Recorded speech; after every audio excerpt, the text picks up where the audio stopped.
tarbawiyah, faedah-faedah dari sudut pendidikan, dan diikuti dengan faedah al-ilmiyah, insya-Allah. Baik, dalam ayat ini Allah kata apa? Ayat yang kita baca ni, tengok ayat 38, innallaha alimu ghaibis samawati wal ardh.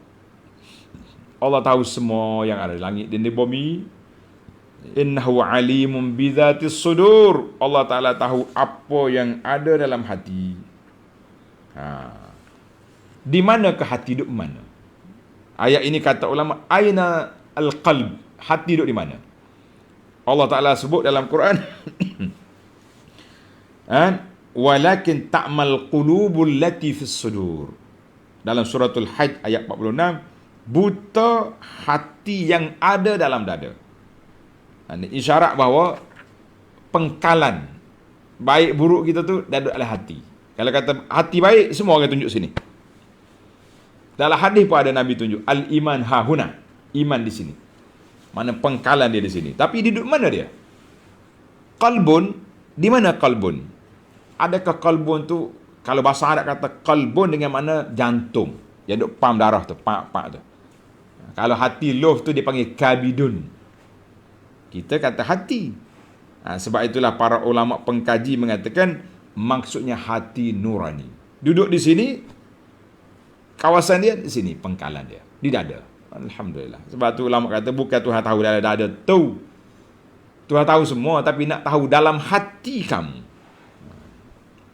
Dan ayat ini juga at-tahzir. Tanda tuan-tuan. Ayat ini juga menjadi amaran keras. Apa yang kita sembunyi dalam hati kita tu, apa yang kita zahirkan biar sama, tuan-tuan.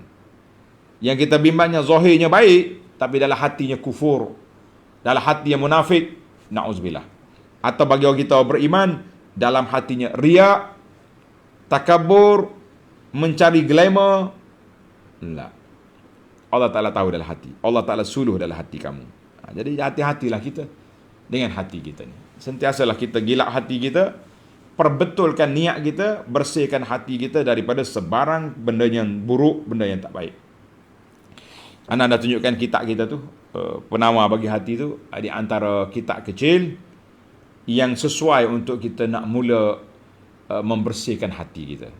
Ataupun ada sebuah kitab juga yang saya usahakan, beberapa kitab motivasi seperti kitab Musafir Menuju Allah ataupun Dunia Bukan Syurga. Ini semua kitab-kitab dia panggil, dalam istilah orang panggil lah tasawuf moden lah. Saya kata tak adalah motivasi keimanan. Itu lebih menarik untuk kita. Tuan-tuan boleh dapatkan buku tu.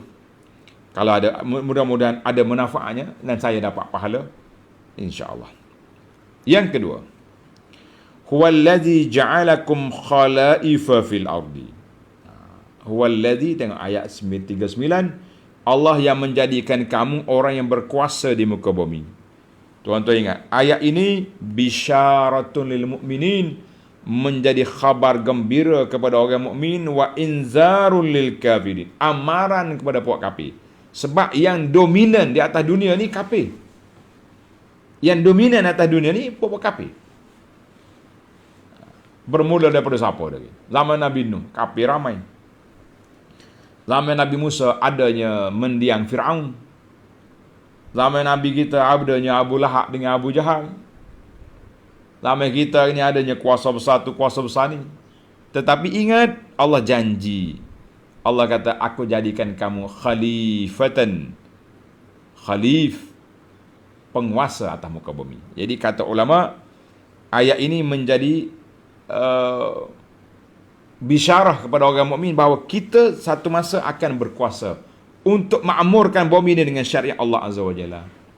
Tapi malangnya bila Allah Ta'ala bagi kuasa, umat Islam pula berkelahi. Orang Kelantan kata berkekoh sama sendiri. Boleh je kuasa, selalu sombong. Masa tak ada kuasa, merengek sana, merengek sini. Boleh kuasa, tunjuk act, tunjuk meta, tunjuk something, tunjuk takabur. Ini masalah kita.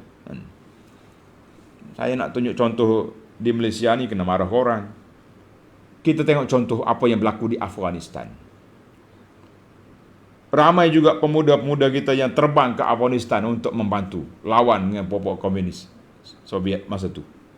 Waktu itu kita masih lagi remaja. Mengikuti perkembangan dunia, seronok kita. Tiba-tiba bila benang, kelahi pula sama dia. Saya masih ingat lagi beberapa pertemuan. Masa tu Raja Fahad panggil ketua-ketua Qadat Afghanistan, tanda tangan depan Kaabah supaya bersatu. Balah juga. Nak kata apa? Negeri lain tuan-tuan tengok sendirilah. Apa boleh buat? Sepatutnya waktu inilah peluang kita. Letakkan kesatuan ummah di hadapan, kemudian kita laksanakan syariat Allah Azza wa Jalla. Ini tidak waktu lembek kita pegang kain orang, bila dah berat, dah apa ni, dah kita rasa kuat, kita tendang kawan. Apa boleh buat? Jadi ayat ini menyatakan bahawa bisyarah lil mu'minin al-mukhlisin, satu masa kamu akan berkuasa untuk makmurkan bumi ini dengan syariat Allah Azza wa Jalla. Baik. Yang ketiga, innallaha yumsikus samawat, Allah Ta'ala yang jaga, yang pegang langit dengan bumi supaya tidak hilang, tidak rusak. Sebab Allah Ta'ala masih lagi meletakkan masa. Bumi ini akan berjalan mengikut ketetapan Allah Azza wa Jalla. Bintang berjalan di fi falakin yasbahun, dalam galaksi dia tak keluar-keluar. Bumi itu macam tu juga. Cuma sekali-sekala kena tsunami, kena gempa bumi. Kan? Kita tengok matahari dengan bulan bertukar silih berganti siang malam. Tetapi waktu yang telah ditetapkan oleh Allah, bila tamat waktu dia, akan jadilah langit pecah, bulan tak naik dah. Bila berlakunya kiamat. Jadi sekarang ni waktu masih ada. Selagi mereka makhluk ni berjalan dalam perjalanan dia, waktu itulah taubat, pintu taubat masih terbuka. Mari ayuh kita bertaubat, jangan tangguh-tangguh lagi. Baik, yang keempat, ya'iduz zalimina ba'dhum illa ba'dhum ba'ila ghurra. Puak-puak zalim ni sama-sama dia mai orang panggil memperdayakan. Memperdayakan. Syaitan perdaya manusia. Manusia bos memperdayakan orang bawah. Orang bawah pula perdaya orang besar-besar. Kononnya kami inilah. Kaminya apa? Kamilah orang yang setia kepada Tuhan. Masing-masing bawa lawan hukum Tuhan belaka. Nak kata apa? Jadi ayat ini tanda Tuhan. Al-hazaru min an yatamanna al-insan 'ala Allahil amanai. Ayat ini memberi peringatan, jangan kamu berangan-angan saja dengan Allah Ta'ala. Aku nak jadi baik, nak jadi soleh, nak jadi juruh, kata orang Kelantan. Tapi tak ambil jalan juruh, jalan baik tidak. Nak jadi soleh, mari kita belajar. Belajar apa? Belajar Quran, belajar hadis, belajar apa yang disebut oleh para ulama Islam. Ni dah ada setengah orang dia yutan tak kena lorong. Yutan dah pergi ambil lorong salah pula. Daripada dulu lara, leka, lalai, sekular, liberal, pegau kona mari pula pergi ambil lorong yang salah, pergi ambil terjebak dengan ajaran-ajaran yang tak ikut sunnah pula. Sayang. Kalau dia yutan balik kepada jalan sunnah, dia selamat. Kata-kata hikmat daripada ulama salaf, as-sunnatu kasapinati Nuh. Sunnah itu diibarat seperti bahtera Nabi Nuh. Siapa naik, selamat. Siapa tak naik, tenggelam. Saya ni warak ni, kan? Bergayuk tasbih, tak cukup di lengan, di tengkok lagi gantung contohnya. Kita kata selagi tak ikut sunnah, tak usah tunjuk tasbih ke, tak usah tunjuk serban berapa lapis, tidak menjadi tanda. Yang tanda kita amalan kita. Allahu Akbar. Baik, kita berpindah, maknanya itu dipanggil pedaya saja. Siapa dia tak ikut ajaran Allah, orang itu orang terpedaya. Angan-angan saja. Sebab tu dia ada dua, cita-cita dengan angan-angan yang berbeza, tuan-tuan. Cita-cita bila kita buat satu benda, kita cita-cita. Kita ikut taat pada Allah, ikut Al-Quran, ikut sunnah, kita cita-cita kita apa dia? Nak pergi ke syurga. Betul lah. Tapi tak ada apa-apa pun, kita tak buat apa. Cita-cita nak jadi orang baik, orang syurga, itu dia panggil angan-angan. Beza di antara angan-angan dengan cita-cita. Biasanya ghurur, orang yang dipedaya ni banyak angan-angan, tak banyak cita-cita. Yang kelima, huwallazi ja'alakum. Baik, kita pindah kepada fawaid ilmiah pula. Huwallazi ja'alakum khalaifa fil ardi. Allah Ta'ala jadikan kamu pengganti, khalifah kepada orang dulu. Apakah hikmat? Hikmatnya, fi tawarusil umam ba'dihha ba'dan. Umat ini akan satu generasi menyambung generasi yang lepas. Kalaulah tak ada generasi daripada zaman tu ada sampai hari ni, ada tempat kan nak duduk atas dunia ni? Ada tempat ke agak-agak? Ada tempat ada kita. Jadi Allah Ta'ala tukar shift. Saya kata Allah Ta'ala tukar shift. Orang ni hidup, orang ni mati. Orang ni mati, anak dia hidup pula. Cucu dia pula naik. Kalau tidak, penuh dah dunia ni. Jadi dengan ada pertukaran begitu, maka dunia itu dimakmurkan oleh orang-orang yang baik, dan dunia ini dikhianati oleh orang-orang yang jahat. Namun silih berganti. Sekarang ni mereka berkuasa, lepas ni orang lain pula berkuasa. Begitulah keadaan. Allahumma li alaina khiyarana, ya Allah, lantiklah ke atas kepada kami ini pemimpin-pemimpin yang baik-baik. Kata ulama, nak jadi pemimpin, nak dapat pemimpin yang baik, kita dulu kena jadi baik. Nak dapat anak, nak suruh anak jadi baik, mak ayah juga kena jadi baik. Ni dak ni, suruh anak mengaji agama, dia sendiri maya apa dak, kita kata.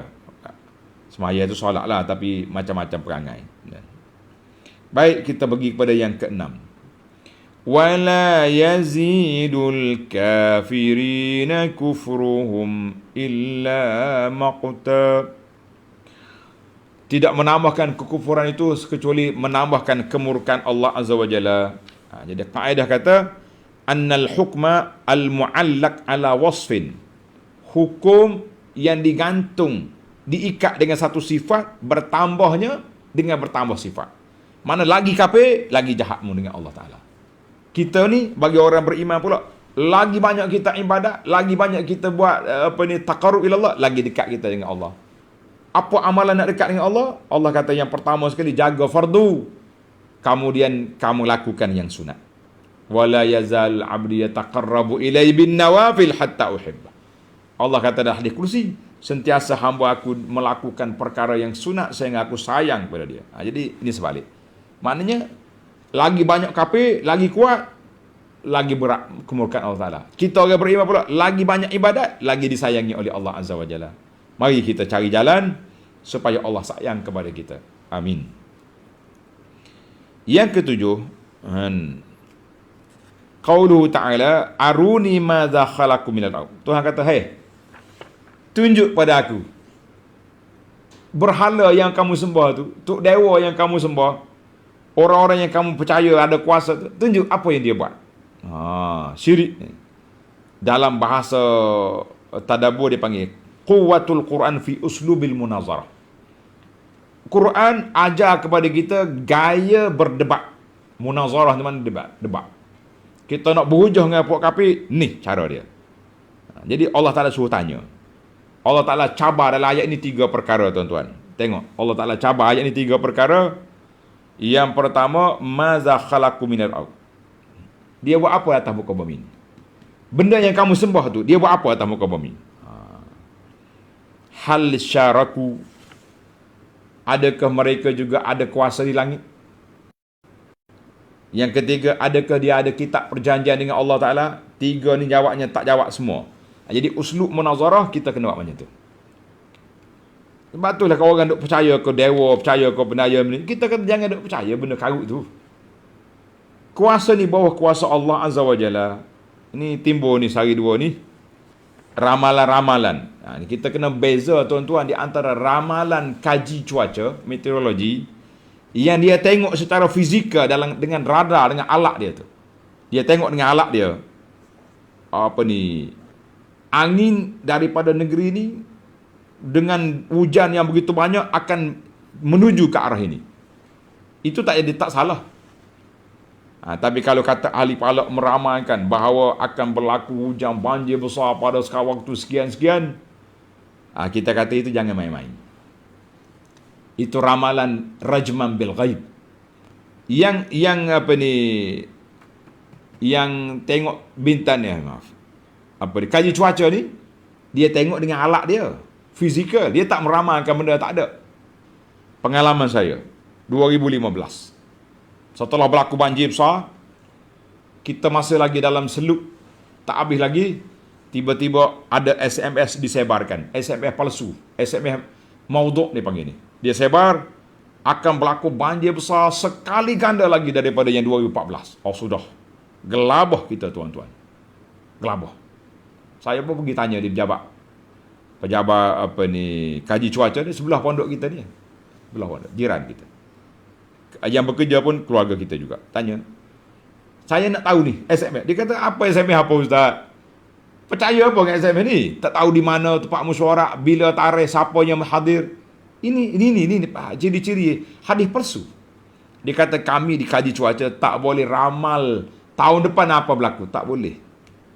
Kita akan bagi ramalan bila tengok kepada pergerakan awan. Sebab itulah dia kadang-kadang berubah.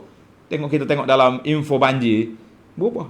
Dia kata dia jangka hujan akan berlaku pada hari ni sampai besok. Tiba-tiba besok, dia update balik. Berlaku lagi sebab awan tu baru sampai. Itu benda yang fizikal boleh kita buat. Tapi nak ramalkan hujan dengan bomoh-bomoh, dengan tilik nasi ni tak boleh. Itu kita kena beza benda tu. Jangan duduk sebar-sebar agak. Orang duduk dalam seluk tak habis lagi kita duduk sebar. 2 kali ganda lagi hujan. Jangan macam tu tuan-tuan. Ini dipanggil takhwifun nas. Dan dia panggil irjaf, mengganggu ketenteraman awam termasuk dalam ini juga. Pihak Suruhanjaya Komunikasi kena ambil juga tindakan kepada orang-orang macam ni sebab mencelarukan masyarakat. Jadi kita kena betul lah. Baik, kita pergi kepada faedah yang ke-8.